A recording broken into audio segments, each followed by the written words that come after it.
뮤지 앞에 서 있는 한 남자에게 낯선 여인이 천천히 다가갑니다. 자신을 비비안이라고 소개한 여자는 묘지 관리인으로 보이는 남자에게 인터뷰를 요청하네요.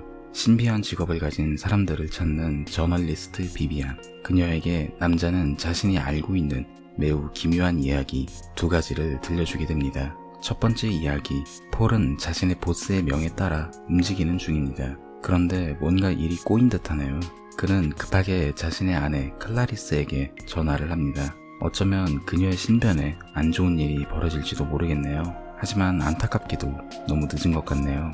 폴이 따르는 보스의 명령을 받은 남자들이 들이닥치고 결국 클라리스는 처참하게 살해당하고 맙니다. 모든 일을 끝내고 클라리스와 떠나려 했던 폴. 그는 볼티모어라는 남자에게 전화를 걸어 한 가지 계약을 하게 됩니다. 아무래도 뭔가 복수를 위한 것으로 보이지만 결국 폴은 계약금만 남겨놓고 자살하고만 해요. 그날 밤 조직의 중간 보스 지미는 아내의 생일을 맞아 자신의 친구들을 집으로 초대할 준비를 하는 중입니다. 그런데 손님들이 미처 도착하기도 전에 초대받지 않은 손님이 찾아오게 됐네요.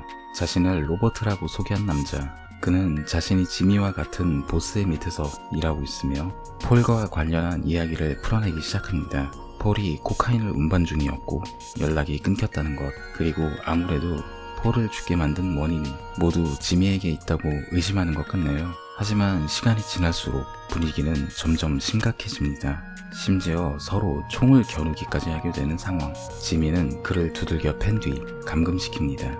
이후 조직에 속한 킬러를 호출해 뒤처리를 부탁하는 지미. 하지만 이들에겐 또 다른 목적이 있었습니다. 다짜고짜 사람들에게 총을 쏘고 위협하는 남자 볼티모어. 대체 이 조직 안에선 무슨 일이 일어나고 있는 걸까요? 그리고 폴이 운반하던 물건, 코카인보다 더 중요한 물건은 대체 뭐였을까요? 두 번째 이야기, 1452년 제임스 플린이라는 신부로부터 모든 이야기가 시작됩니다. 교회의 폭정을 피해 진실된 신앙으로 사람을 이끄는 제임스. 하지만 영지를 다스리는 영주에겐 그가 눈엣가시입니다. 그 자리에서 신부를 따르는 신도들을 학살해버리죠. 그나마 데니스라는 한 남자가 이 모든 것이 잘못되었다는 것을 알죠.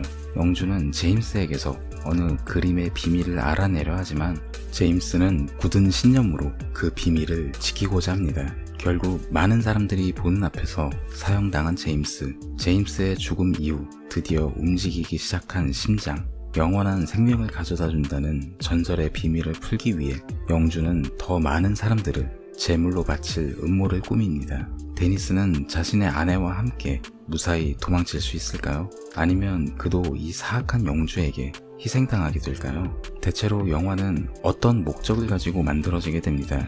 우리가 극장에서 쉽게 접하는 영화들처럼 오락성을 갖추고 재미를 위한 영화들이 존재하기도 하고, 혹은 감독 자신만의 메시지나 철학을 담은 영화도 있죠. 고어 영화의 목적은 매우 단순합니다. 일반 영화들에선 보여줄 수 없는 사실적이고 잔혹하며 우리의 말초신경을 끝없이 자극하는 장면의 연출이죠. 그렇기 때문에 대부분의 고어 영화들의 한 가지 특징은 스토리는 단순하고 간결하게, 고어씬은 자세하고 세밀하게 연출하는 것이 고어 영화가 갖추는 모범적 자세이죠. 독일 출신의 올라프 이텐바흐 감독 역시 처음엔 다르지 않았죠. 하지만 그는 서서히 자신만의 연출법을 확립하게 됩니다. 잘 짜인 스토리 속에 강력한 고어씬을 녹여내는 것이었죠. 첫 번째 에피소드의 경우 영화는 계속 떡밥을 던집니다. 보스가 내린 명령이 무엇이고 폴의 목적이 무엇이었는지, 그리고 어째서 지미와 그의 일행들은 살해당해야 했는지, 처음부터 펼쳐져 있는 전개가 아니라 마치 양파 껍질을 벗기듯 제한된 정보만을 아주 조금씩 풀어내면서 상당히 흡인력 있는 전개를 펼칩니다. 이런 연출은 올라프 이텐바흐 감독 영화의 특징이면서 동시에 다른 감독들도 보고 배워야 할 점이라고 생각해요. 앞에서도 말했듯이 고어씬에만 치중하는 고어 영화의 경우 그 몇몇 장면을 제외하면 사실 보고 난 이후에 남는 것이 없어요. 소우는 그래도 나름 스토리가 탄탄하지 않나요? 라고 말하시는 분들이 있으실 것 같네요. 소우 시리즈는 그 경우가 약간 다른 점이 존재합니다. 그건 바로 고어가 아니라 예상 못한 반전의 임팩트였죠. 이후 뒤로 갈수록 직소의 캐릭터성에 잔혹함을 주기 위해서 고어씬이 추가로 들어간 경우라고 볼 수 있어요. 두 번째 에피소드는 처음보단 스토리가 단순합니다.